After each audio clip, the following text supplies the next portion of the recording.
Hey, what's going on, everybody? So here are your notes, well, actually your model and your notes for LL4.2 as well as WL3.2. WL3.2 looked at fantasy fiction and our conversation around gender and sexism in particular.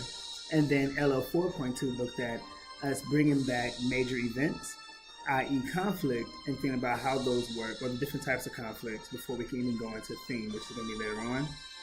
And then also bringing in traits from 3.2 with that. And so I'm going to go through the model, and at the end of this, I'm just going to let the notes play. So if you don't have the notes, they'll be on the end, but at least you have a sense of how to do the model or how to go about the assignment here with me now. So this model here is what we used. And as I told you, this model is meant to help with organization, but this isn't what I'm asking you to really pretty much stick to. So however your brain works, you use this model based on your brain. So for me, this is how I do it. Mainly because I make the notes, it works for me to kind of go this way.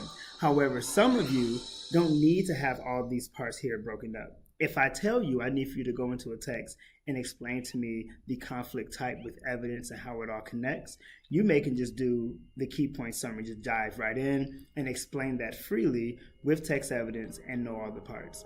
And that's it. Some of you, this works, but maybe the key point summary works first, and then you can actually start to dissect this into the different parts. And then for some of you, maybe this whole thing works, but maybe you start with text evidence first, and then move to conflict, and then, so however your brain moves, you just jump around this organized until it's all complete. But as I mentioned in class, remember, everything about toddlers playing with toys, when we give toddlers the block with all the shapes, no one gets in front of a baby and say, hey, you got to start with this shape first and start with this shape second. We let babies figure it out, and they just move around. The blocks kind of just go in every which way, circles and triangles, until things just start to fit for them. Whatever works, that's the direction they take for it to work. And that's how I want it to go for you. All right? So with that being said, I'm actually going to do this a different way other than following this. I'm going to number these 1 through 5. And then I'm going to just actually answer these as if they are short responses. All right. So tell of 3 brothers, and you already saw the model which you used one. This is the story that we used. When we talk about dilemma, we're talking about something that takes place at the very beginning. Now, some of you may know the entire moment, so I'm going to start backwards with this story because, again, dilemma, a conflict, the conflict, they all should work together. They should be stepping stones to one another. So if you know the conflict, it's easier to work backwards and say, well, like cause and effect. This moment happened because of the purpose in this chapter, because of one small situation that happened at the beginning of that chapter. So I'm going to start with the conflict. And so here, I'm just label this the ME, because we know in our notes that was the major event. And that's number 1. 2, what is the conflict statement? So in other words, what do I think is the conflict for the main character? What do you think is the goal for the character at the end of this story? And I think that the brothers want to avoid death. So 2. The 3 brothers want to avoid death. Now, what do I know in the text to support this?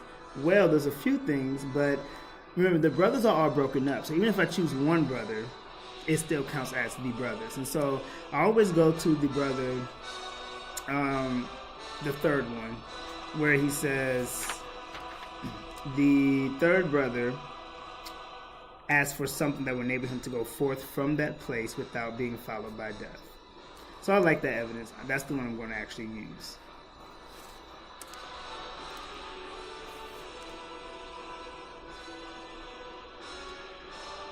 So the third brother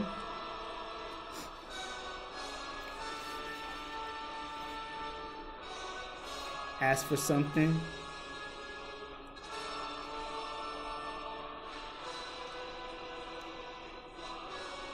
that would enable him to go forth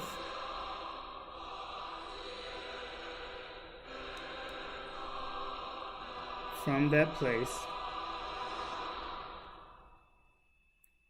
without being followed by death.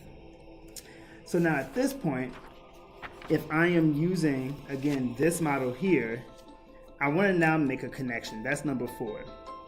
When we say connection, what we are talking about, this information here comes from the evidence. This information here comes from the notes. And so it's the notes about dilemma. And when we go to those notes, the notes tell us that dilemmas are normally simple actions or simple decisions. They have to be small, something very simple.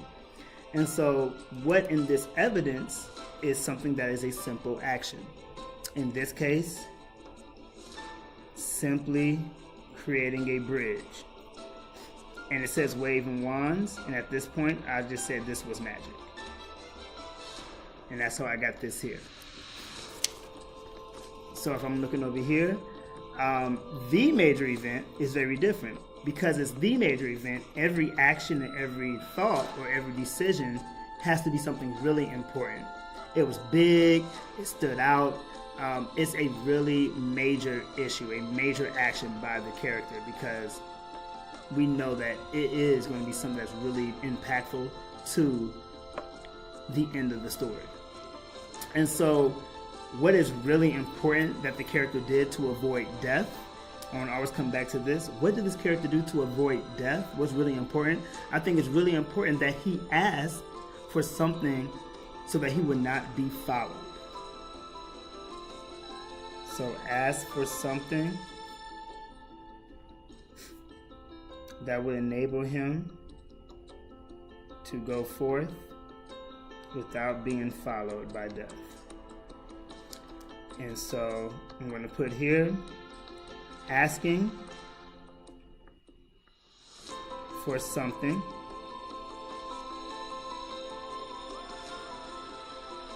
that would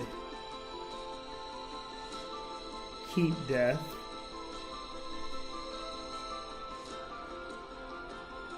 from following you equals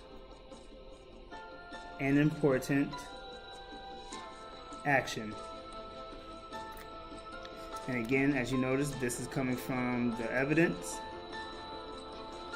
and this is coming from the notes, which you're going to see later on in the video. And then 5, all I'm going to do here is now bring all of this together. So these all should pretty much fall into place as a beautiful body paragraph if I want it to be a body paragraph, but a nice paragraph in itself. And to be sure that everything fits, I already have some things that's wavy lined here. I'm going to dot line this. I have this underlined, and here I'm going to put this in parentheses so that way I can actually see it work. So in the tale of 3 brothers, I'm going to underline this, and excuse me for not capitalizing that. So in the tale of 3 brothers from Harry Potter,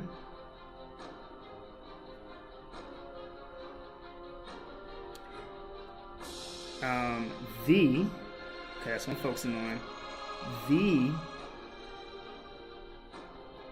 major event for the protagonist, comma, the 3 brothers, because that's who I'm saying the protagonists are, is that they want to avoid death. And before I move on, I know this is dotted lines, I'm going to dot this, know that I've actually placed this in there. I have the major event, so I'm going to underline that to know that I have that also placed down there. Next sentence, they show this, or the 3rd brother, that's what I focused on, the 3rd brother. The 3rd brother shows this when he, and I'm going to bring number 4 in, asked for something that would keep death from following him. Period.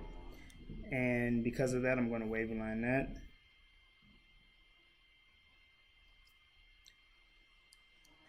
And actually, I'm not going to put a period there. Which was important. Period. So I'm going to make sure I have the important part in there. There we go. So the last thing, I got to bring in number 3. I got to bring in that evidence. In the text, it states,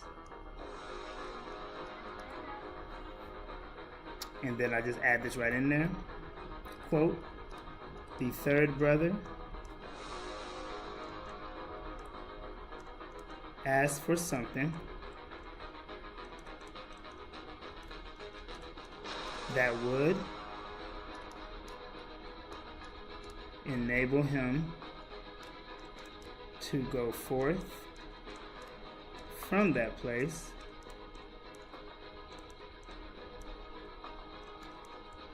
without being followed